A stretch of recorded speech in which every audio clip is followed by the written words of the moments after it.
Welcome to Mr. Wild. I bring you the darkest real stories from around the world. No fiction, no filters, just the truth. Let's begin. It was approximately 7 p.m. on December 16, 2013, in the upscale neighborhood of North Richland Hills, Texas. This was the kind of area where people didn't just decorate their houses, they transformed them into winter wonderlands. The streets were glowing with thousands of LED lights, and a light chill was in the air.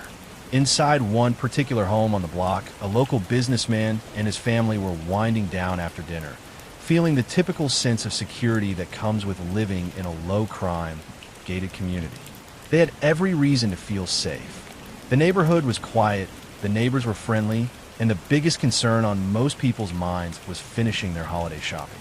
The father, a successful local entrepreneur, was sitting on the sofa, perhaps checking his emails or watching a holiday special with his wife. Their children were nearby, likely playing with toys or talking about what they hoped to find under the tree in just 9 days' time.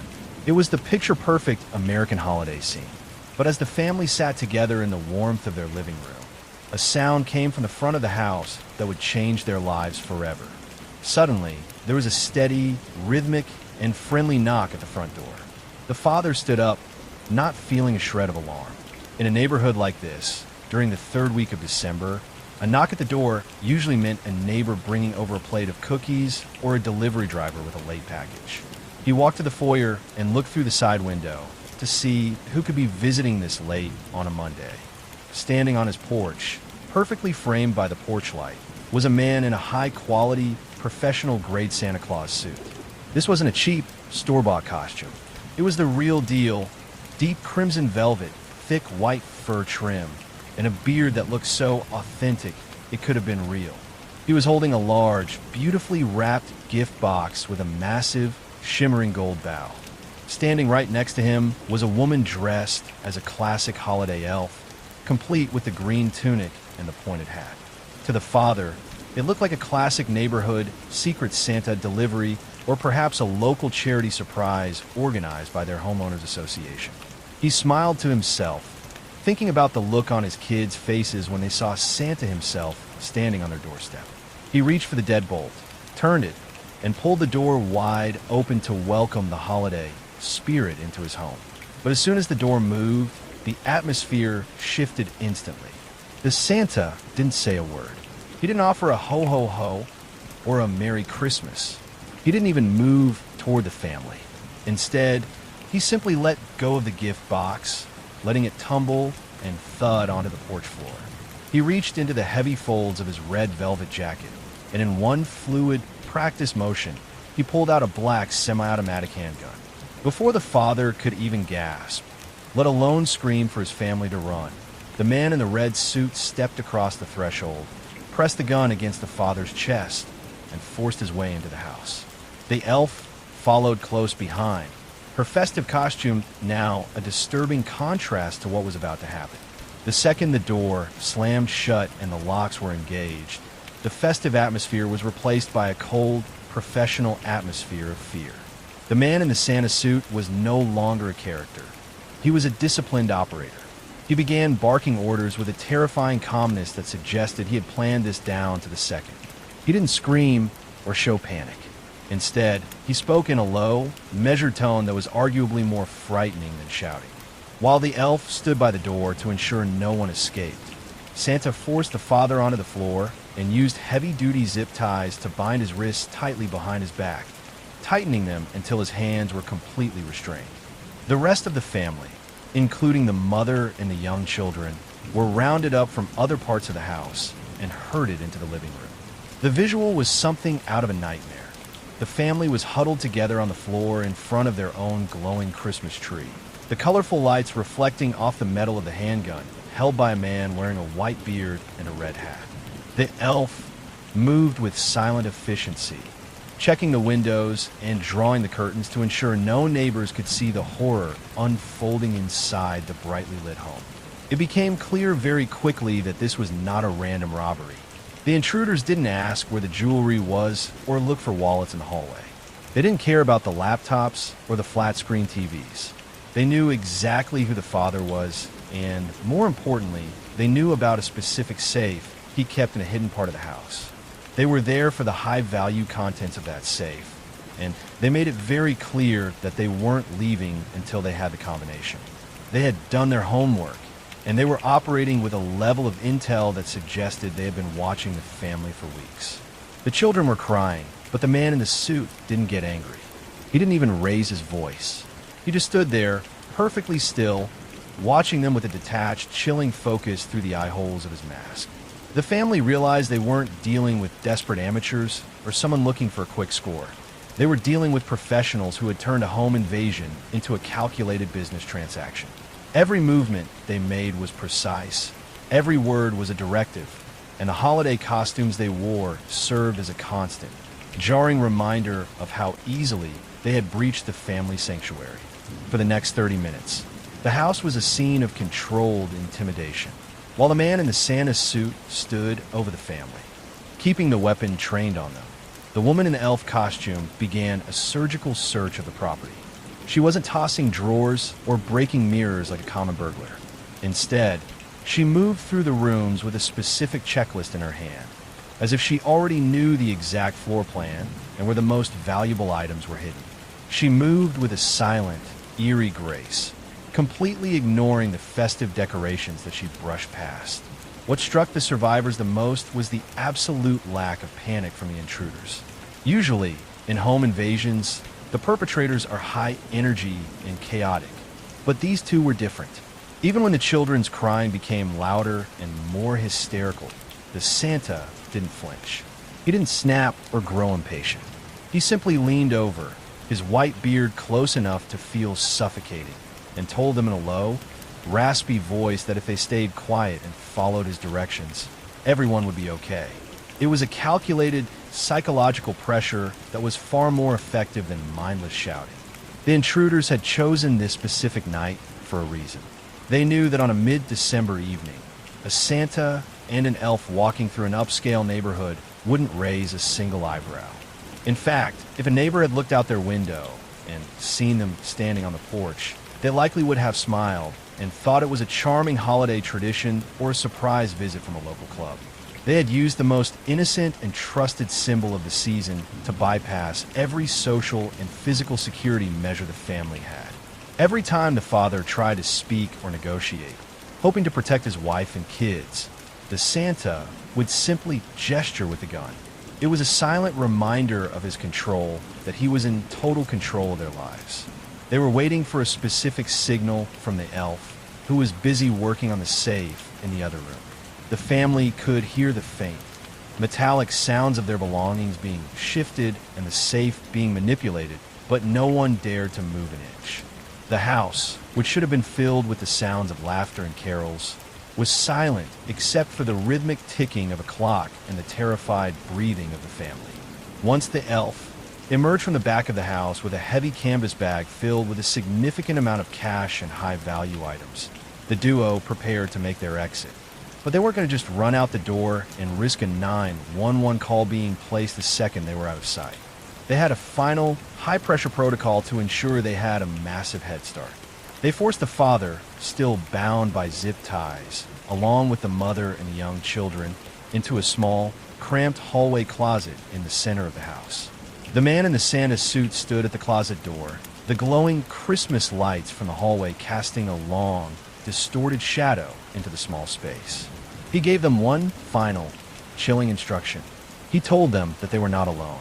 He claimed there was a third person outside, a lookout, who had a long-range weapon trained on the front door from a concealed position across the street. He told them that if any of them stepped out of that closet or even tried to alert a neighbor in the next 10 minutes, the lookout had orders to open fire. It was a classic phantom threat, a psychological tactic used to freeze victims in place without needing an actual guard. But for a family that had just spent half an hour under the watch of an armed Santa Claus, it was 100% believable. They weren't going to gamble their lives on the possibility that he was lying. The intruders then walked out the front door with a bizarre, casual confidence. They stepped over the empty, decoy gift box that was still sitting on the porch and walked calmly to a dark-colored SUV parked right at the curb. To any neighbor looking out their window at that moment, It didn't look like a crime in progress. It looked like two tired holiday performers heading home after a successful night of spreading cheer. They pulled away from the curb, merged into the heavy Christmas traffic on the main road, and simply vanished into the sea of red and green holiday lights. Back inside the house, the family sat in the oppressive darkness of the closet. The only sound was the muffled ticking of a clock in the hallway and the frantic, shallow breathing of the children. In that silence, every creak of the house settling or the wind hitting the siding sounded like a threat. They sat there in total terror, heart rates spiking, counting down every agonizing second on an internal clock, too afraid to even whisper to one another until they were certain the 10 minutes had passed. When the 10 minutes finally passed, the father managed to work his way out of the zip ties and called the North Richland Hills police. When officers arrived, they were met with a scene that was surreal even for veteran detectives. The house was a mess of zip ties and ransacked rooms, all set against a backdrop of festive garlands and holiday music that was still playing softly in the background. The empty gift box on the porch was processed for prints, but the intruders had been careful. They had worn gloves and moved with a level of precision that left very little forensic evidence behind. Police released detailed sketches based on the family's descriptions, but they faced a major hurdle. The Santa had been wearing a professional mask and a hat that obscured his forehead and ears, and the elf had used similar costume tricks to mask her identity. Despite a massive multi-agency investigation and a flurry of local media coverage, the trail went cold almost immediately. This Santa and his accomplice were never identified, and the stolen valuables were never recovered. They had pulled off the perfect Trojan horse robbery, using the one time of year when people are most likely to open their doors to strangers to commit a heartless crime. To this day, the case remains unsolved, a dark legend in North Richland Hills about the night that Santa Claus came to town and brought a nightmare instead of gifts. It serves as a grim reminder for the community.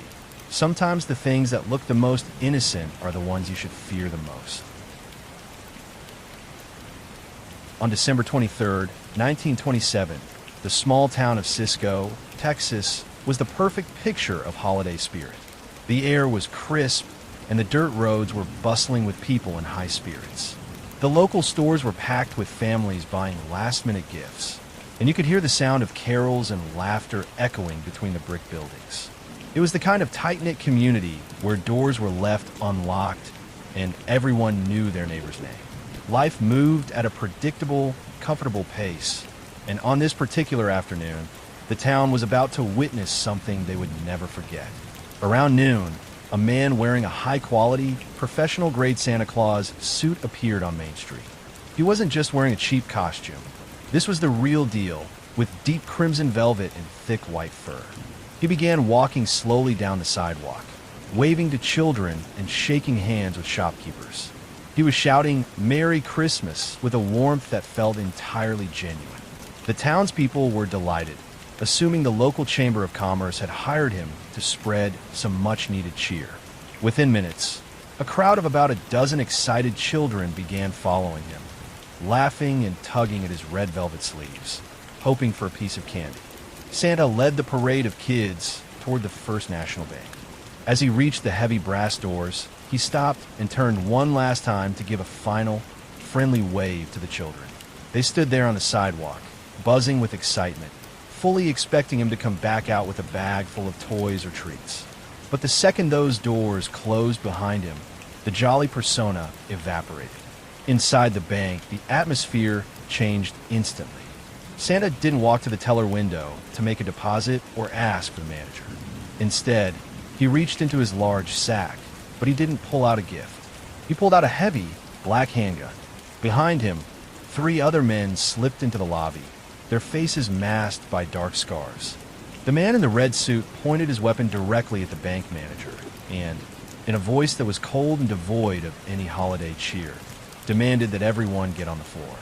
The kids outside were still smiling, but inside, the Santa Claus bank robbery had officially begun. What the robbers didn't know was that the people of Cisco were prepared for exactly this scenario. This was the 1920s, and bank robberies had become such a plague in Texas that the Texas Bankers Association had taken extreme measures. They had actually offered a $5,000 reward, a massive fortune at the time, for anyone who killed a bank robber during the commission of a crime. There were no rewards for capturing them alive. This meant that on that cold December day, almost every citizen in town was not only armed, but they were essentially waiting for the chance to collect.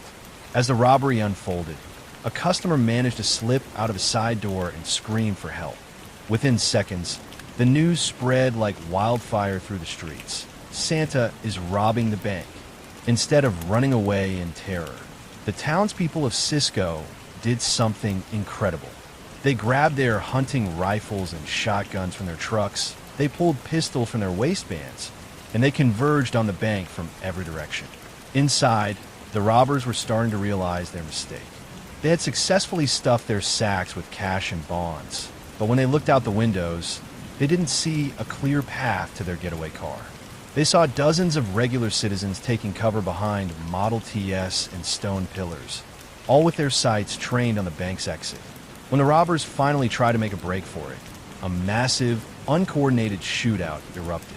Hundreds of rounds were fired in just a matter of minutes, turning the quiet holiday afternoon into a literal war zone. The man in the red suit was a bright, unmistakable target against the dusty street. Bullets ripped through his velvet jacket as he sprinted toward the car, but through sheer adrenaline or luck, he didn't go down. He and his 3 accomplices managed to pile into the vehicle amidst a hail of lead. In a desperate, final act of cruelty, they grabbed 2 young girls as they scrambled for the car, using them as human shields to stop the townspeople from firing. As the car sped out of town on a shredded tire, it left behind a trail of chaos and destruction, shattered glass, and a community that was left in total shock. The getaway was supposed to be the easy part, but the robbers were having a run of incredibly bad luck that seemed almost supernatural. They had been so focused on the violence of the robbery that they had forgotten one crucial detail. They were almost out of gas.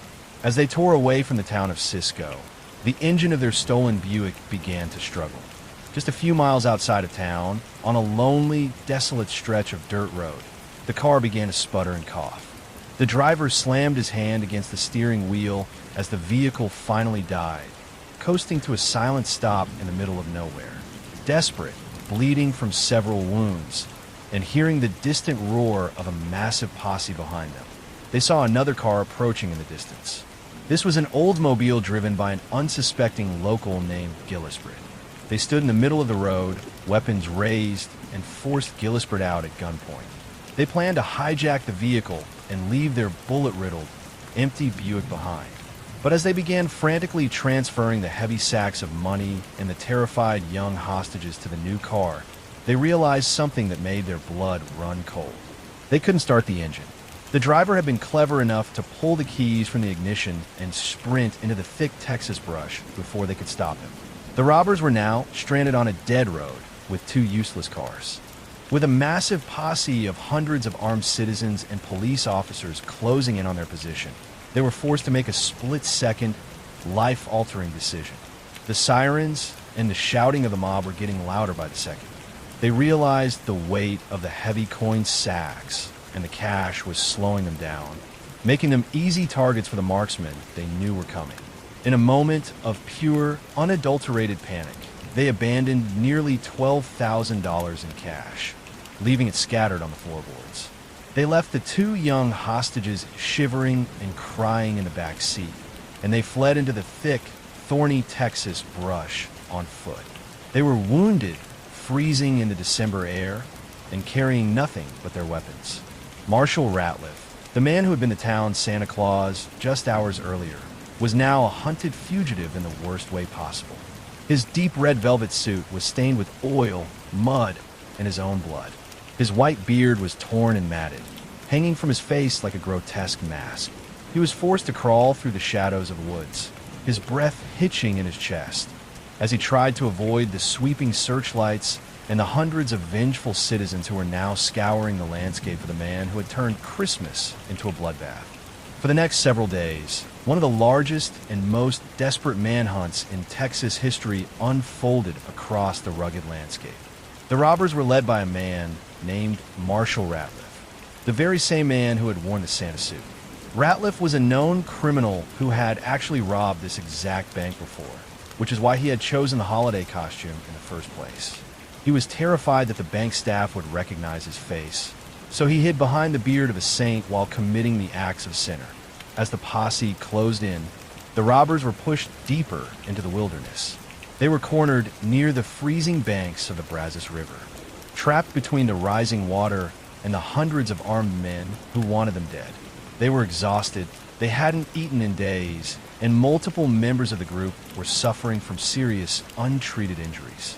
After a brief and hopeless final stand, the law finally caught up to them. Ratliff and his accomplices were taken into custody, but as they were led away in chains, the air in the town of Cisco was thick with hatred. The damage was already done. 2 brave police officers had lost their lives in the initial shootout, leaving behind grieving families and a community that was absolutely demanding blood. The legal proceedings were swift, and the sentences handed down were as harsh as the crime itself. Ratliff's accomplices were quickly sentenced to death or life in prison without the possibility of parole. But for the man in the red suit, the story took an even darker and more frustrating turn. While he was awaiting his date with the electric chair in the Eastland County Jail, Ratliff began to change his behavior. He started acting as though he had completely lost his mind. He would sit in his cell for hours, staring at the walls, refusing to speak or acknowledge his surroundings. He claimed he couldn't remember the robbery or the men he had killed. His lawyers argued that he had suffered a mental breakdown and was unfit to be executed, hoping to get him transferred to an asylum instead of the death chamber. To the people of Cisco, this felt like one final, cowardly trick from the man who had already deceived them once with his Santa suit. They watched as the execution was stayed again and again, and their patience began to evaporate. Every day that Marshall Ratliff spent alive in that jail cell was an insult to the memory of the fallen officers. This delay only served to infuriate the local community to a point of no return. They didn't want a trial, and they didn't want a medical evaluation. They wanted the monster in the cell to pay for what he had done. And they were beginning to realize that if the law wouldn't give them justice, they would have to take it for themselves. On November 19th, 1929, the tension in Cisco finally reached its breaking point. A mob of angry citizens gathered outside the jail where Marshall Ratliff was being held. They were tired of the legal delays and the insanity pleas. They wanted justice for the officers who had been killed on that cold December day. The mob overpowered the guards, broke into the cell, and dragged Ratliff out into the night. In a final, grim conclusion to the Santa Claus Bank robbery, the man who had used the most beloved symbol of Christmas to commit a crime was lynched by the very townspeople he had tried to trick. Today, the First National Bank building still stands in Cisco, and the story of the Red Suit Bandit is told as a cautionary tale. It remains one of the most bizarre and violent chapters in Texas history. A day when a knock at the door or away from a man in a red suit wasn't a sign of holiday cheer, but the beginning of a nightmare. The money was eventually recovered, and the hostages were returned safely, but the innocence of that small town was lost forever. Because in Cisco, they learned that sometimes the monster isn't hiding in the dark. He's wearing a bright red suit and a white beard, smiling right at you.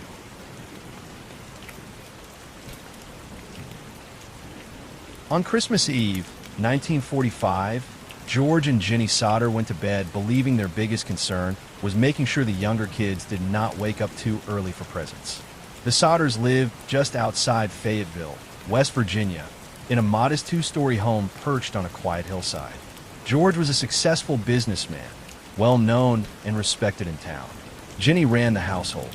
Together, they had 10 children. 5 of them were still living at home that night. Christmas Eve was lively. The house was full of laughter, noise, and movement. Neighbors later said they noticed the lights were still on well past midnight. Nothing about the night felt unusual. It was warm, busy, and familiar. The kind of night families remember fondly. Just after 1 o'clock in the morning, Jenny was jolted awake by the sharp sound of the telephone ringing downstairs. When she answered, a woman on the other end asked for a name Jenny did not recognize. Jenny told her she had the wrong number and hung up. As she set the phone down, something caught her attention. The lights downstairs were still on. That was strange. Everyone should have been asleep by then, but it was not alarming. Jenny assumed one of the older kids had forgotten to switch them off. She returned to bed and drifted back to sleep. Less than an hour later, Jenny woke up again. This time, it was not a sound that stirred her. It was the smell. Smoke. She sat up just as heat began creeping up the stairway. Flames were already climbing the walls below. The Sodder home, full of children only hours earlier, was now burning from the inside out. And within minutes, 5 of the Sodder children were gone. As the fire spread through the Sodder home, George and Jenny reacted instantly, racing through the smoke-filled house, shouting the names of their children as burning debris fell around them. 2 of the children sleeping upstairs managed to escape by climbing out a window, but when George tried to reach the attic, where the remaining 5 children had been sleeping, he realized the staircase was already completely engulfed in flames. Thinking fast, George ran outside and positioned a ladder against the house. The same ladder he had used countless times before. But when he went to grab it, it was gone. It was nowhere near the house, as if it had simply vanished. Desperate, he ran to his trucks, planning to climb onto the roof from there. But when he turned the key, neither vehicle would start. Both trucks had been working perfectly the day before, with no other options and the fire growing more intense by the second. George and Jenny could do nothing but watch as their home collapsed inward, flames consuming the upper floors where their children were trapped. By the time firefighters arrived, the house had been reduced to ashes. The fire chief later explained the delay by saying the department was understaffed and unfamiliar with the Sodder property.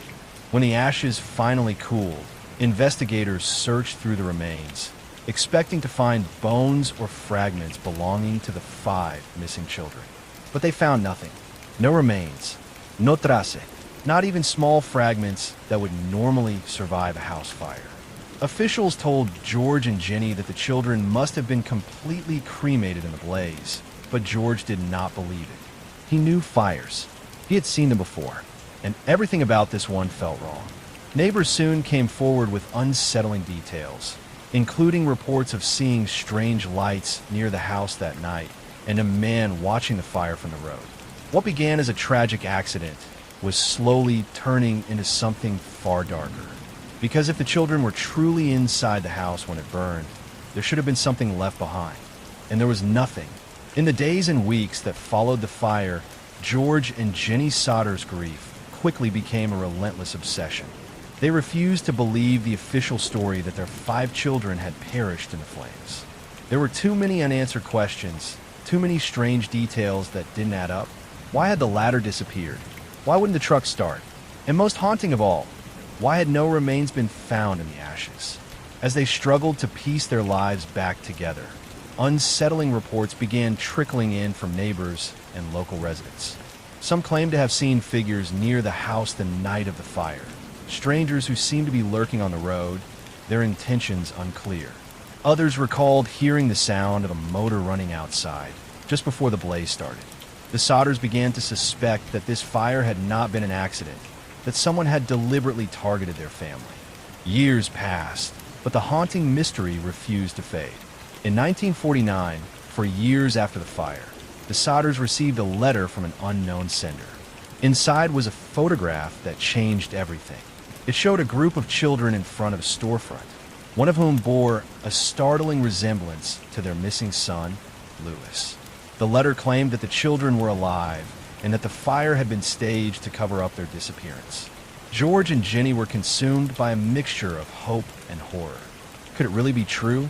Could their children have been taken that night, while the world assumed they were dead? The photograph was not a singular anomaly.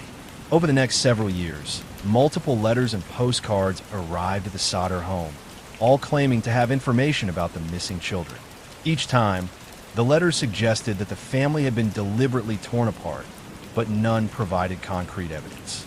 The postmarks were from distant towns, often from across the United States, and sometimes from as far away as Cuba. It became clear to George and Jenny that whoever was behind this had gone to extreme lengths to cover their tracks. With every passing day, the Sodders realized that this was not just a personal tragedy. It was a mystery that defied logic, a case where the line between accident and abduction blurred completely. And while the world assumed the children had died in the fire, George and Jenny refused to accept that conclusion. They turned their home into a headquarters for investigation, posting flyers with the children's faces across West Virginia and beyond, determined to find proof that they were still alive, and that the fire had been only the beginning of a much darker story. As the years rolled on, the Sodders never stopped searching. Their home became a nerve center for relentless investigation, each day filled with hope, fear, and the gnawing question: who would want to take their children, and why? Strange sightings kept surfacing, as if someone or something was taunting them with glimpses of the missing kids. George and Jenny received reports from across the country. A boy who looked like George Jr. selling newspapers in New York, a girl resembling Marion Spotted working in a bakery in Kentucky, and even a shadowy figure seen in a Havana marketplace who bore an uncanny resemblance to one of the younger Sodder children. Every lead led to dead ends, but they couldn't give up. The letters kept coming, sometimes unsigned, sometimes with crude drawings of children and houses, and always with postmarks from distant towns. One letter even suggested that the children had been sold into labor in some kind of underground network, though no one could verify the claim. Every clue was frustratingly tantalizing, a mix of hope and heartbreak that left the Sodders suspended between despair and determination. Locally, the fire had become a story whispered in hushed tones. Some neighbors swore they had seen strangers in the area the night of the blaze, men in trucks that didn't belong to anyone in town. A few even claimed they had seen a figure carrying what looked like a small child near the road leading from the Sodder home. But when George and Jenny tried to investigate, the leads vanished, and the witnesses were either unreliable or too frightened to come forward. The sense that there had been planning behind the fire, the missing ladder, the trucks that wouldn't start, the timing, only strengthened. One of the most chilling developments came when a letter arrived with a map of Fayetteville. Certain streets and houses were circled in red, and a small note suggested that if the Sodders didn't stop looking, the children would disappear again. It was a reminder that someone had watched them, studied them, and perhaps controlled events far beyond what the family could comprehend. Fear became a constant companion, yet it didn't stop them. George and Jenny remained determined to uncover the truth, no matter how long it took, no matter how dangerous it became. Even decades later, the mystery of the Sodder children remains unsolved. The fire, the letters, the sightings, they form a puzzle that no one has ever managed to complete. And for the Sodders, the Christmas Eve of 1945 was not just a night of horror. It became a lifetime of questions, a haunting reminder that sometimes the ones we love can vanish, and the answers may never come. Decades passed, but the shadow of that Christmas Eve never left the Sodder family.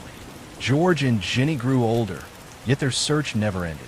Holidays became quiet reminders of the children they lost, with empty chairs at the breakfast table and memories frozen in time. The letters stopped, sightings faded, but the questions never did. Some believed the fire was accidental, a tragic mishap. Others were convinced it had been a calculated abduction. Someone who held a grudge, who knew about the ladder, the trucks that wouldn't start, and planned every detail. Investigators came and went, but the trail ran cold. The fire itself was unusual. Accelerants, the missing ladder, the improbable timing, all signs that someone had been waiting, and someone had succeeded. Townspeople whispered that the children might be alive somewhere, hidden or watched. Others feared the worst, left only with fragments, fleeting letters, and unverified sightings. Today, the house on Sodder Hill sits silent, a relic of an unsolved mystery. Historians and true crime enthusiasts still debate theories. Kidnapping rings, personal vendettas, or the chilling idea that someone spirited the children away forever. The story endures because it refuses to conclude, touching a universal fear that those we love can vanish without a trace, leaving only questions behind. The disappearance of the Sodder children is more than a tragedy. It's a puzzle that has haunted generations. And every Christmas Eve, when the lights twinkle on in Fayetteville, you can't help but wonder, if the Sodder children are out there somewhere, do they remember the warmth of home, or do they carry the shadow of that night with them, forever trapped in the question that never dies? What really happened on Christmas Eve, 1945?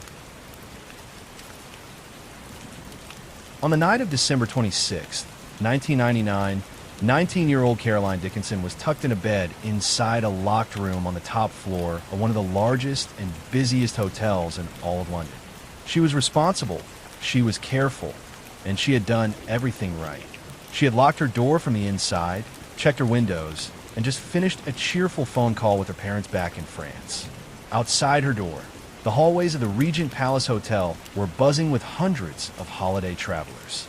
There were security guards, front desk staff, and maids working around the clock.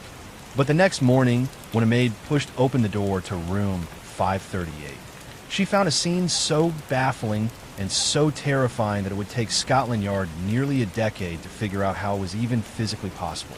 Because on that morning, Caroline was found dead, and yet the room was still perfectly sealed from the inside. There was no sign of a struggle, no broken glass, and no way for a killer to have entered or exited. Today, we are going to look at one of the most haunting holiday mysteries in British history. But before we get into that, if you're a fan of the strange, dark, and mysterious delivered in story format, you have come to the right place. Just be sure to gently lock the light button in its room and then lose the key. London on the day after Christmas, known as Boxing Day, is absolute chaos. Imagine the city glowing with millions of fairy lights, the scent of mulled wine in the air, and tens of thousands of people flooding the streets of Piccadilly Circus for the massive holiday sales. In the middle of this festive madness was Caroline Dickinson. Now, Caroline wasn't your typical 19-year-old looking to party. She was a focused French student, described by her family as wise beyond her years. She had saved up her own money for months for this solo trip to London. She wanted to practice her English and soak in the history of the city. She chose the Regent Palace Hotel specifically because of its reputation. It wasn't some back alley hostel. It was a massive, prestigious landmark right in the heart of the city. With over 800 rooms and a constant police presence just blocks away, Caroline felt that even as a young woman traveling alone, she was invisible in the best way possible. She was just another face in the crowd. At around 9 p.m., she heads up to her room on the 5th floor. She is tired from a long day of walking through Covent Garden. She changes into her pajamas, brushes her teeth, and sits on the edge of the bed to make the most important call of the day. She dials her parents' number in France. The conversation is completely normal. She tells them about the lights at Harrods, the street performers she saw, and how she is planning to get an early start the next day to beat the crowds at the museums. Her father would later recall that she sounded peaceful. She says, "I love you, good night," hangs up the phone, and slides the deadbolt into place. She is now in a fortress, or so she thinks. The next morning, December 27th, the hotel is a hive of activity. Checkout time is approaching, and the housekeeping staff is moving at light speed to flip the rooms for the next wave of tourists. A maid reaches room 538. She knocks. No answer. She knocks again, louder this time. Still nothing. Now, this isn't unusual. Guests often sleep in or head out early for breakfast. The maid uses her electronic master key, but as she pushes the door, it stops. The security chain is engaged. She calls out, "Housekeeping," but the room is silent. Peering through the crack, she sees Caroline lying on the bed. At first, she thinks she is just in a deep sleep, but something about the way she is lying, the stillness of the room, sends a cold shiver down the maid's spine. She gets a supervisor. They cut the chain. When they step inside, the air feels heavy. The room is pristine. The bed covers are slightly ruffled, but there is no blood. There are no signs of a fight. Caroline's wallet, containing her cash and credit cards, is sitting right there on the nightstand. Her jewelry is untouched. This was not a robbery, but when the paramedics arrive, they confirm the unthinkable.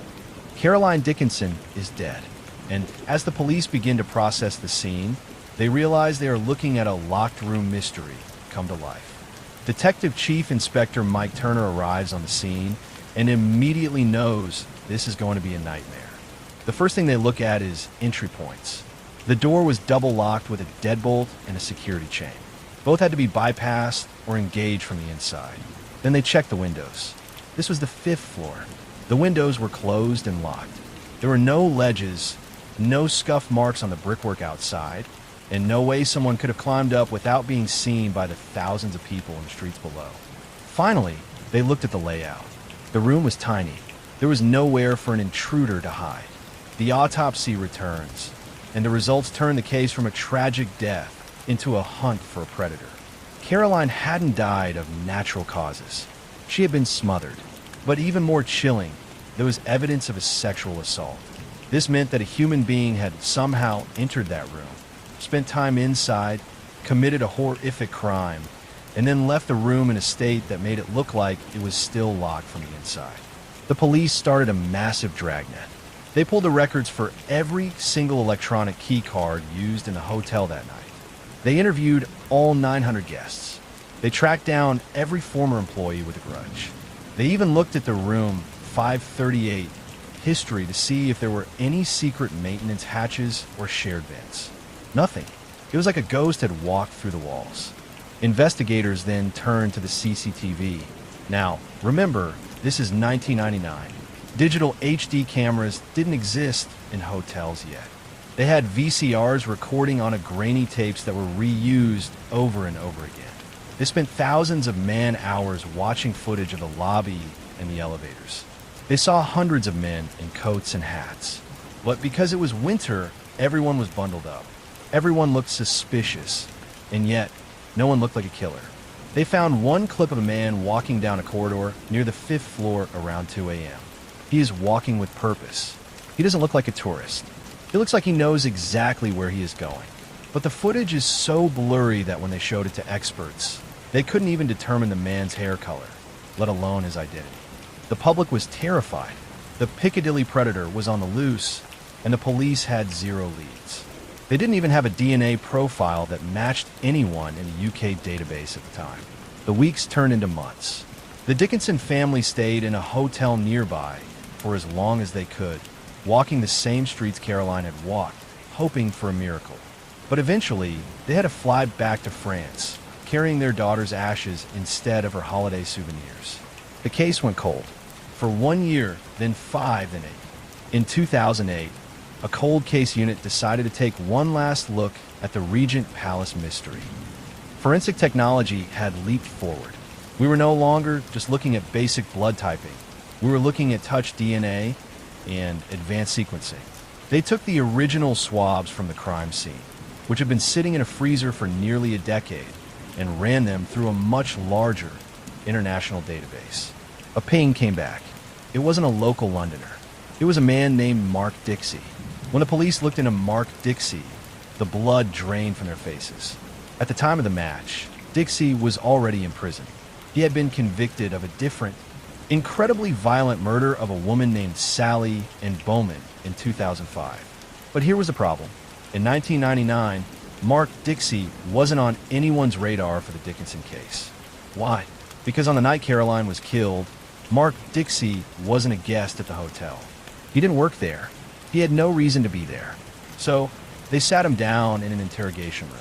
And the story that emerged was a terrifying look at how safety is often just an illusion.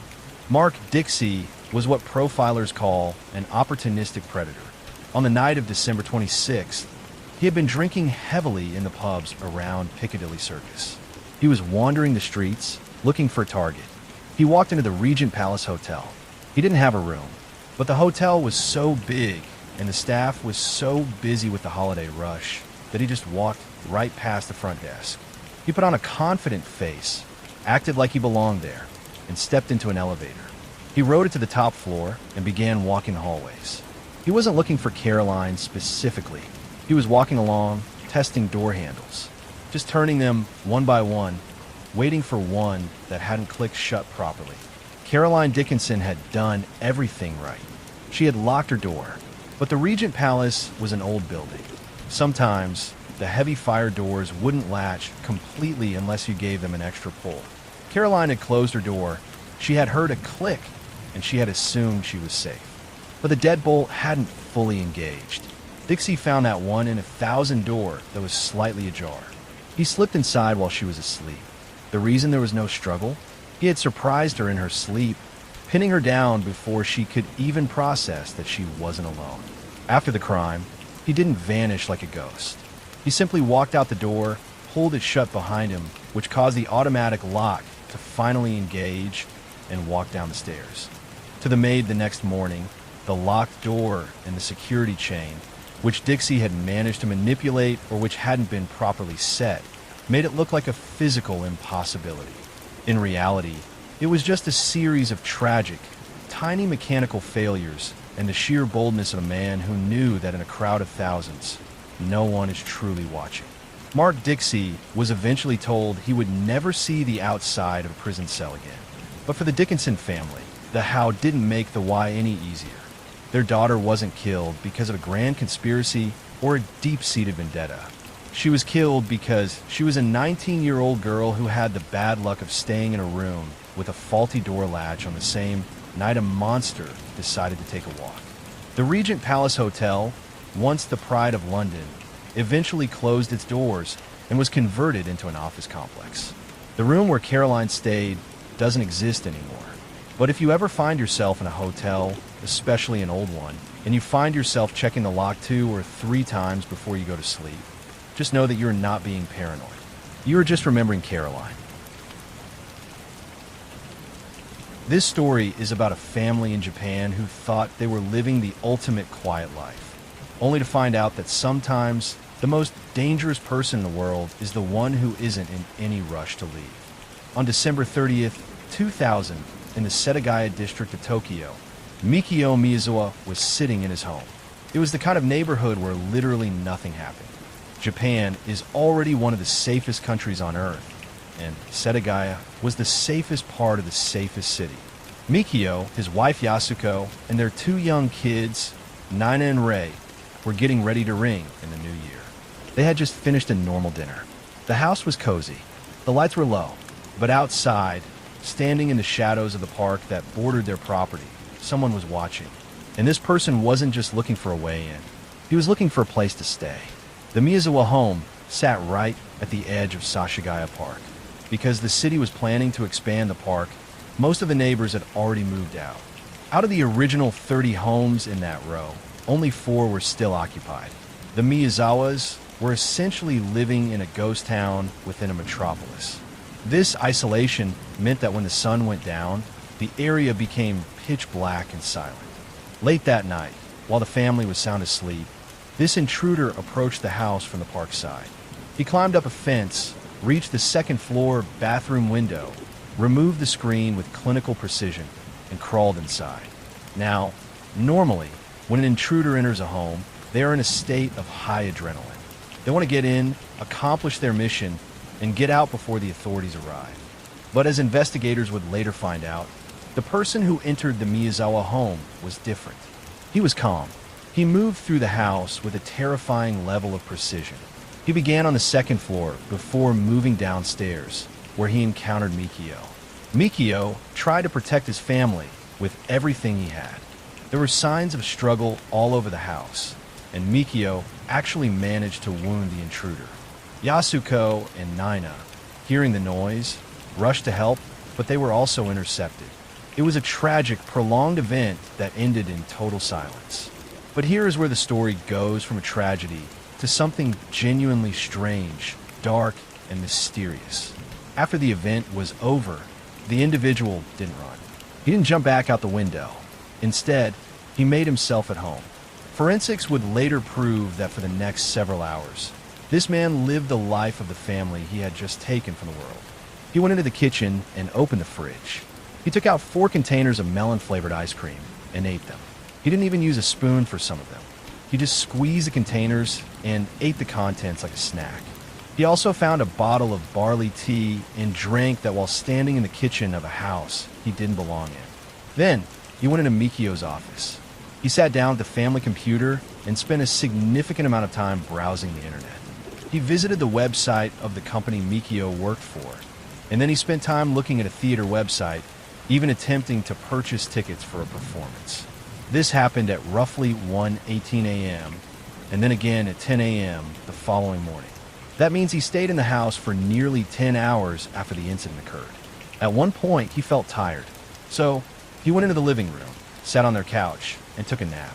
He used their bathroom, but he didn't bother to flush, leaving behind biological evidence that would later give police his DNA profile and even his last meal. He also went through Yasuko's handbag and organized some of the family's documents into neat piles on the floor, though he didn't take any significant amount of money.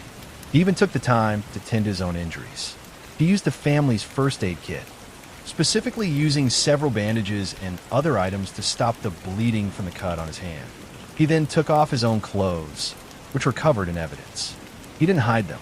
He folded them neatly and left them in a pile in the middle of the room. He put on some of Mikio's clothes and, at some point on the morning of December 31st, he simply walked out the front door and disappeared.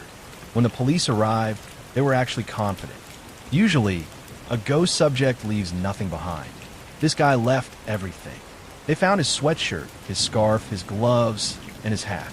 They even found his shoes, which were a very specific brand of Slazenger sneakers. They had his DNA. They had his fingerprints. They even found grains of sand in his pockets that were traced back to a specific area in California near a skate park and a specific beach in Japan. Forensic analysis of his DNA was even more shocking. It revealed he was of mixed ancestry, likely part Japanese and part Southern European or Mediterranean. This was an incredibly rare profile for someone in Tokyo in the year 2000. They knew his height, his blood type, and his age range. They even knew he was right-handed. But when they ran his profile through every database in the world, the result was a total blank. The fingerprints didn't match anyone in the system. The DNA didn't match any record in Japan, Korea, or the United States. The clothes were mass-produced and sold at local shops, making them impossible to trace to a single buyer. To this day, over 20 years later, despite having the most evidence ever collected at a scene in Japanese history, nobody knows who the man was, where he came from, or where he went after he stepped out of that house and into the morning air. The house still stands there today, encased in a protective structure, a silent monument to a family that was lost to a man who treated their home like a hotel. Thank you for watching. I'll see you in the next story. Make sure to subscribe, like, and share if you want more.